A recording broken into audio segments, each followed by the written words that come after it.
নারায়ণগঞ্জ সরকারি মহিলা কলেজের সুপ্রিয় একাদশ দ্বাদশ শ্রেণীর ছাত্রীরা, আমি শারমিন চৌধুরী, প্রভাষক, উদ্ভিদ বিজ্ঞান বিভাগ। কেমন আছো তোমরা?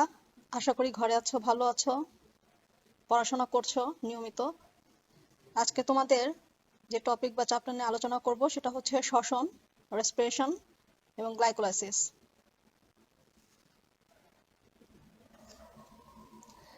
আমরা জানি সকল প্রকার জীবের জন্ম, বিকাশ, জীবন ধারণ সহ সব ধরনের ক্রিয়াকর্মের জন্য শক্তির প্রয়োজন হয়।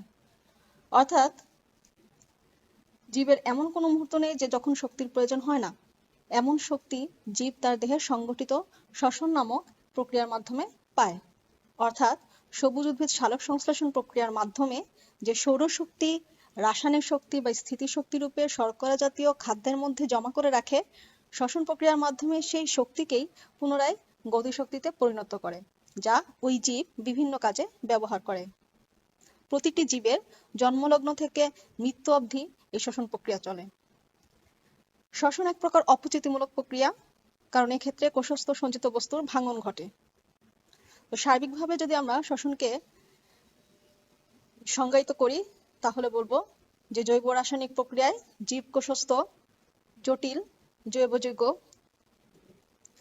জারিত হয়ে সঞ্চিত স্থিতিশক্তি রূপান্তরিত হয়ে রাসায়নিক গতিশক্তিতে পরিণত হয়, তাকে শ্বসন বলে। অর্থাৎ পানি এবং কার্বন ডাই অক্সাইডে ভেঙে যায়। শ্বসনের ফলে যে শক্তি নির্গত হয় তা জীবের বিভিন্ন শক্তির শোষণকারী বিভিন্ন ক্রিয়াকলাপে ব্যবহৃত হয়। আর গ্লুকোজের যে প্রাথমিক শাসন বস্তু আছে গ্লুকোজ, সেটাকে যদি আমরা ধরি তাহলে শ্বসনের রাসায়নিক সংকেত হচ্ছে নিম্নরূপ: গ্লুকোজ, অক্সিজেন, পানি সহকারে বিভিন্ন এনজাইমের প্রভাবে এটি কার্বন ডাই অক্সাইড, পানি এবং শক্তিতে ভেঙে যায়। রাসায়নিক বস্তু কি?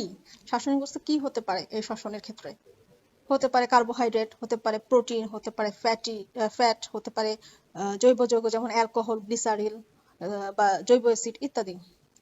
তবে কার্বোহাইড্রেটের পরিমাণ যদি কম থাকে তবে সেক্ষেত্রে প্রোটিন, ফ্যাট, জৈব যৌগ, জৈব অ্যাসিড ইত্যাদি কাজ করে। নতুবা কার্বোহাইড্রেটই মূলত রাসায়নিক বস্তু হিসেবে কাজ করে এবং সেক্ষেত্রে রাসায়নিক বস্তু হিসেবে ধরা হয় গ্লুকোজকে। অনেক সময় স্টার্চও রাসায়নিক বস্তু হিসেবে কাজ করে এবং সেক্ষেত্রে সেটা স্টার্চ রূপে না থেকে গ্লুকোজে লাইসিস হয়ে যায়। শ্বসন স্থল অর্থাৎ শ্বসনাঙ্গ, যে কোথায় শ্বসনটা ঘটতেছে বা শ্বসনের যে প্রক্রিয়াগুলো আছে, ধাপগুলো আছে, সেগুলো কোথায় হচ্ছে। তো সেক্ষেত্রে দুই ধরনের অঙ্গে হচ্ছে, একটা হচ্ছে সাইটোপ্লাজম, একটা হচ্ছে মাইটোকন্ড্রিয়া। তবে আদিবাসী জীবের ক্ষেত্রে সাধারণত সাইটোপ্লাজমই হয়। এক্ষেত্রে শ্বসনের যে ধাপগুলো আছে যেমন গ্লাইকোলাইসিস, অ্যাসিটাইল কোএনজাইম সৃষ্টি, ক্রেবস চক্র, ইলেকট্রন ট্রান্সপোর্ট সিস্টেম, এগুলোর ক্ষেত্রে গ্লাইকোলাইসিস সাইটোপ্লাজমে হয়, অ্যাসিটাইল কোএনজাইম তৈরি সেটা সাইটোপ্লাজমে হয়, বাকিগুলো মাইটোকন্ড্রিয়াতে হয়। এবং মূলত শক্তি উৎপাদনকারী যে প্রক্রিয়া বা ধাপগুলো সেগুলো মাইটোকন্ড্রিয়াতে হয় বলেই মাইটোকন্ড্রিয়াকে বলা হয় বায়োলজিক্যাল পাওয়ার হাউস বা শক্তিঘর।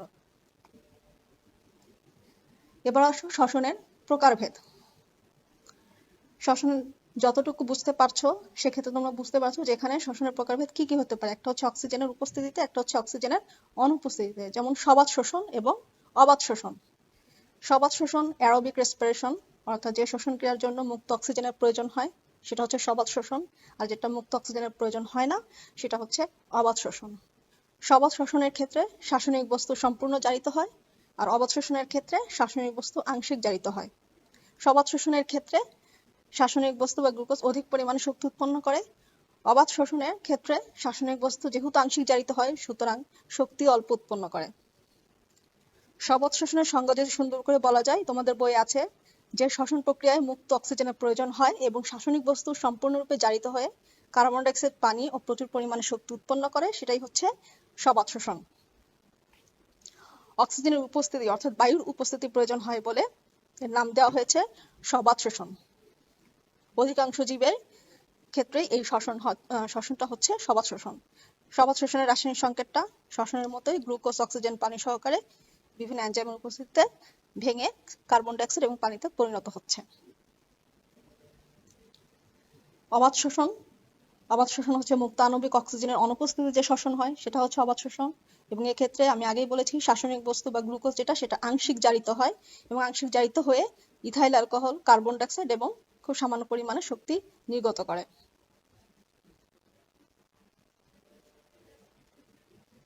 সবাত এবং অবাত শোষণ উভয়ের ক্ষেত্রেই কমন ধাপ হচ্ছে গ্লাইকোলাইসিস। সাধারণ ধাপ হচ্ছে গ্লাইকোলাইসিস এবং এই গ্লাইকোলাইসিস সবাত এবং অবাত শোষণ প্রতি দুই শোষণেরই ক্ষেত্রেই প্রথম ধাপ। গ্লাইকোলাইসিসকে সংজ্ঞায়িত করলে আমরা বলতে পারি যে প্রক্রিয়ায় এক অণু গ্লুকোজ বিভিন্ন রাসায়নিক বিক্রিয়ায় জারিত হয়ে দুই অণু পাইরুভিক অ্যাসিডে পরিণত হয় তাকে গ্লাইকোলাইসিস বলে। অর্থাৎ গ্লাইকোলাইসিসে এক অণু গ্লুকোজ বিভিন্ন এনজাইমের ভিত্তিতে বিক্রিয়ার মাধ্যমে জারিত হয়ে ধীরে ধীরে অবশেষে পাইরুভিক অ্যাসিডে পরিণত হয়। আর এই পাইরুভিক অ্যাসিড অনেক সময় কোষে আয়ন হিসেবে থাকে বলে এক্ষেত্রে পাইরুভিক অ্যাসিডকে পাইরুভেটও বলা হয়। গ্লাইকোলাইসিসকে অনেক সময় ইএমপি বলা হয়, কারণ ইএমপি এই গ্লাইকোলাইসিসের প্রক্রিয়ার প্রতিষ্ঠাতা যে তিনজন বিজ্ঞানী এমডেন, মেরভ, পার্নাস, এদের নাম অনুযায়ী নাম দেওয়া হয়েছে। যেহেতু এই গ্লাইকোলাইসিস সাইটোপ্লাজমে ঘটে সেজন্য এটাকে সাইটোপ্লাজমিক শ্বসনও বলা হয়। উদ্ভিদের সঞ্চিত শ্বেতসার প্রথমে এই বিভিন্ন এনজাইমের সাহায্যে জারিত হয়ে গ্লুকোজে পরিণত হয়। গ্লুকোজ আবার গ্লাইকোলাইসিস প্রক্রিয়ার মাধ্যমে জারিত হয়ে বিভিন্নভাবে একটা পর্যায়ে গিয়ে পাইরুভিক অ্যাসিড পরিণত হয়। এই ক্ষেত্রে কোনো অক্সিজেনের প্রয়োজন পড়ে না। এটা হচ্ছে গ্লাইকোলাইসিসের সাধারণ পর্যায় বা সাধারণ প্রক্রিয়ার একটা রেখাচিত্র, যেখানে প্রথমে দেখা যাচ্ছে যে গ্লুকোজ হেক্সোকাইনেস এনজাইমের প্রভাবে গ্লুকোজ 6 ফসফেটে পরিণত হচ্ছে। গ্লুকোজ 6 ফসফেট ফসফোগ্লুকাইসোমারেজের প্রভাবে ফ্রুক্টোজ 6 ফসফেটে পরিণত হচ্ছে। ফ্রুক্টোজ 6 ফসফেট ফসফোফ্রুক্টোকাইনেস এনজাইমের প্রভাবে ফ্রুক্টোজ 1,6 ডাইফসফেটে পরিণত হচ্ছে। ফ্রুক্টোজ 1,6 ডাইফসফেট অ্যালডোলেস এনজাইমের প্রভাবে দুইটি আইসোমার ডিহাইড্রক্সি অ্যাসিটন ফসফেট, যেটি 3 কার্বন বিশিষ্ট, এবং 3 ফসফোগ্লিসারল ডিহাইড, যা 3 কার্বন বিশিষ্ট, এতে পরিণত হচ্ছে। এক্ষেত্রে দেখা যাচ্ছে ডিহাইড্রক্সি অ্যাসিটন ফসফেট এবং 3 ফসফোগ্লিসারল ডিহাইড 3 কার্বন বিশিষ্ট, কারণ এদের প্রতীকী সংকেত এক হলেও গাঠনিক সংকেত ভিন্ন, আর এজন্য এদেরকে আইসোমার বলা হয়। এর আবার প্রতি ক্ষেত্রেই 3 ফসফোগ্লিসারল ডিহাইডের ক্ষেত্রে যে ধরনের বিক্রিয়াগুলো ঘটে এবং অবশেষে পাইরুভিক অ্যাসিড উৎপন্ন হয়, ঠিক একইভাবে অপোজিটেও ডাইহাইড্রক্সি অ্যাসিটন ফসফেট থেকেও একই রকম ভাবে বিক্রিয়া শেষে পাইরুভিক অ্যাসিড উৎপন্ন হয়। অর্থাৎ 2 অণু পাইরুভিক অ্যাসিড উৎপন্ন হয় দুই ক্ষেত্রে মোট 2 অণু পাইরুভিক অ্যাসিড উৎপন্ন হয়। তো 3 ফসফোগ্লিসারল ডিহাইডের ক্ষেত্রে আমরা দেখি, যেটা আমার পরবর্তীতে ডিহাইড্রক্সি অ্যাসিটন ফসফেটের ক্ষেত্রেও ঘটে। আমি যে কোনো একটি দিক আমি ব্যাখ্যা করছি। 3 ফসফোগ্লিসারল ডিহাইড যেটা 3 কার্বন বিশিষ্ট, সেটা ফসফোগ্লিসারল ডিহাইড্রোজেনেজ এনজাইমের প্রভাবে 1,3 ডাইফসফোগ্লিসারিক অ্যাসিডে পরিণত হয়। সেটি আবার ফসফোগ্লিসারিক কাইনেজ এনজাইমের প্রভাবে 3 ফসফোগ্লিসারিক অ্যাসিডে পরিণত হচ্ছে। 3 ফসফোগ্লিসারিক অ্যাসিড ফসফোগ্লিসারিক মিউটেজের এনজাইমের প্রভাবে 2 ফসফোগ্লিসারিক অ্যাসিডে পরিণত হচ্ছে। সেটি আবার এক অণু পানি ছেড়ে দিয়ে ইনোলেজ এনজাইমের প্রভাবে ফসফোইনল পাইরুভিক অ্যাসিডে পরিণত হচ্ছে। ফসফোইনল পাইরুভিক অ্যাসিড আবার পাইরুভেট কাইনেজ এনজাইমের প্রভাবে পাইরুভিক অ্যাসিডে পরিণত হচ্ছে, এবং সেই একই জিনিস অপোজিটেও ঘটছে ডাইহাইড্রক্সি অ্যাসিটন ফসফেট থেকে। এক্ষেত্রে আরেকটি বিষয় লক্ষণীয় যে এখানে 1 নাম্বার, 3 নাম্বার এবং 9 নাম্বার যে ধাপগুলো সেগুলো হচ্ছে একমুখী, বাকি ধাপগুলো হচ্ছে দ্বিমুখী, অর্থাৎ দ্বিমুখী বিক্রিয়ার মাধ্যমে হয়, বিক্রিয়া ঘটে। আর এক্ষেত্রে দেখা যাচ্ছে যে গ্লুকোজ থেকে যখন প্রথম ধাপে গ্লুকোজ 6 ফসফেটে পরিণত হচ্ছে, তখন এটিপি থেকে একটি ফসফেট বের হয়ে ম্যাগনেসিয়াম আয়নের উপস্থিতিতে এটিপিতে পরিণত হচ্ছে। ফ্রুক্টোজ 6 ফসফেটের ক্ষেত্রেও ফ্রুক্টোজ 6 ফসফেট যখন ফ্রুক্টোজ 1,6 ডাইফসফেটে পরিণত হচ্ছে, তখনও সেম ব্যাপারই ঘটছে। তো এক্ষেত্রে পুরা চ্যাপ্টারটি, পুরা যে ধাপগুলো, পুরো পর্যায়টির মধ্যে দেখা যাচ্ছে যে এটিপি অণু, 2টি এটিপি অণু খরচ হয়েছে এবং 2টি এটিপি অণু উৎপন্ন হয়েছে, এবং এনএডি এক অণু NADH2 উৎপন্ন হয়েছে। এখন এক্ষেত্রে এই পুরো পর্যায়টিকে যদি আমি সংকেতের সাহায্যে ব্যাখ্যা করে বলি, তাহলে বলা যায় প্রথম যে ধাপটা, সেক্ষেত্রে হেক্সোকাইনেজ এনজাইমের কার্যকারিতায় ম্যাগনেসিয়াম আয়ন এটিপির উপস্থিতিতে গ্লুকোজ এটিপি থেকে একটি ফসফেট গ্রুপ গ্রহণ করে গ্লুকোজ 6 ফসফেটে পরিণত হয়। এক্ষেত্রে ফসফেটটি কোথায় যুক্ত হচ্ছে? গ্লুকোজ 6 ফসফেটের 6 নম্বর কার্বনের সাথে, এবং এটিপি থেকে যেহেতু ফসফেটটি চলে যায় সেজন্য এটিপিতে পরিণত হয়। তারপর ফসফোগ্লুকো আইসোমারেজ এনজাইমের কার্যকারিতায় গ্লুকোজ 6 ফসফেট ফ্রুক্টোজ 6 ফসফেটে পরিণত হয়। পরবর্তী ধাপে ফসফোফ্রুক্টোকাইনেজ এনজাইমের কার্যকারিতায় ফ্রুক্টোজ 6 ফসফেট এটিপি থেকে আবার একটি ফসফেট গ্রুপ গ্রহণ করে ফ্রুক্টোজ 1,6 ডাইফসফেটে পরিণত হয়। অর্থাৎ ছয়টি কার্বনের মধ্যে প্রথম কার্বন এবং 6 নম্বর কার্বনে ফসফেট যুক্ত হয়েছে এবং এক্ষেত্রে এটিপিতে পরিণত হয়েছে। অ্যালডোলিজ এনজাইমের কার্যকারিতায় ফ্রুক্টোজ 1,6 ডাইফসফেট দুটি ট্রায়োজ অর্থাৎ 3 কার্বন বিশিষ্ট 1 3 ফসফোগ্লিসারলডিহাইড এবং 1 ডাইহাইড্রক্সি অ্যাসিটোন ফসফেট উৎপন্ন করে। আর প্রথমে আমি ধাপগুলোতে উল্লেখ করেছি যে এই দুইটি যৌগই 3 কার্বন বিশিষ্ট ট্রায়োজই একে অপরের আইসোমার, অর্থাৎ ওদের গাঠনিক সংকেত ভিন্ন।